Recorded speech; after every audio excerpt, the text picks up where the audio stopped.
Hello, everybody, and welcome to the monthly update, the anti-bubble. As always, I'm going to share the screen, and I'm going to this month I've broken down the discussion in several parts, which will be different videos. You can see here the entire agenda. We're going to start with a bit of an overview of the anti-bubble framework. And then we're going to talk about the strategy, positioning, relative value across volatility and insurance, how to build a team, the portfolio, and then touch into a number of key macro points such as energy, China, inflation, and very importantly, taper and where central banks, and then ultimately some discussion around gold and treasuries and crypto. Without further ado, let's start with the concept and the framework of anti-bubbles.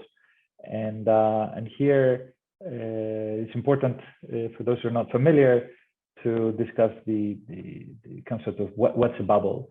And I like to always borrow George Soros' definition of a bubble as assets that are artificially expensive based on a belief that happens to be false, what he calls a misconception. So what I did in my book and the concept of anti-bubble, the first thing is to generalize the framework, to basically understand that misconceptions can distort reality, but not only through artificially high valuations, we could also have artificially low valuations, which I call an anti-bubble. And they are in a way grossly artificially, so they're some sort of extreme form of value. The second important dimension is the idea that bubbles and anti-bubbles are effectively like distorted mirror images of each other. In that sense, by construction, the moment that the misconception is understood and the bubble bursts is the exact same moment that the anti-bubble will reflate.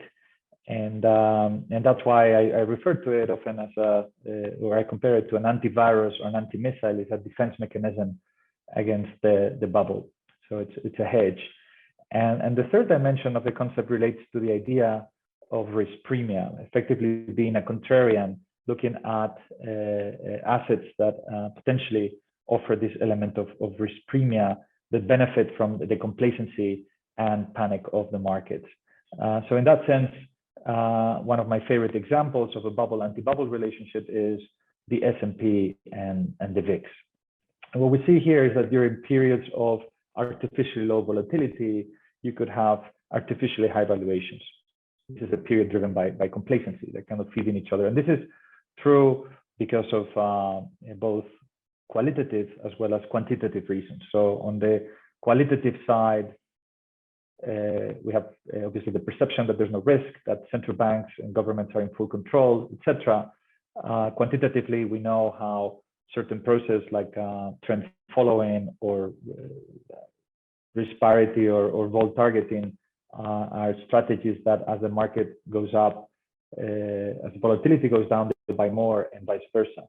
So due to this, we see how during periods of panic, you might see volatility exploding, and that effectively creates, it forces, as we'll see later in more detail, risk reduction. And the ironic thing about the whole thing is that insurance tends to be cheapest when we need it the most. So it's periods like now where valuations in risk markets are super high that we might have volatility the cheapest. Doesn't mean it's easy to play, but certainly insurance tends to be cheapest during this complacency. With that, and to give a very big picture of the framework, I think I'd summarize it saying that, at the end of the day, there's no miracles. You cannot solve problems by just printing money and borrowing more. What you're doing is, in one way, you're delaying problems. You are effectively kicking the can down the road. You are transferring that problem across generations. You are, in this way, just not solving it, but delaying it.